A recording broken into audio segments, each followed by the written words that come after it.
Hey yo, what's up guys? Ito na nga at nag-crave kami ng burger kagabi kaya nagpunta kami sa Busol Food Plaza. Walking distance lang siya mula sa simbahan ng San Jose.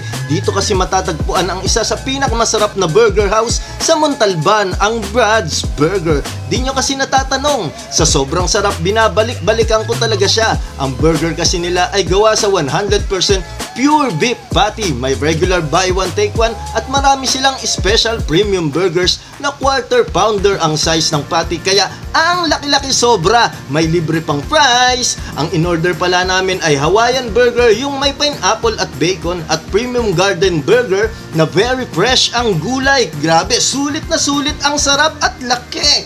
Tatak Brad's Burger, hindi ka magsisisi kaya wag basta burger, dapat Brad's Burger. Nag-order din pala kami ng frappe sa Weekend Brews, saka ramen at tempura sa Chichamoto. Ayan na, tikiman time na!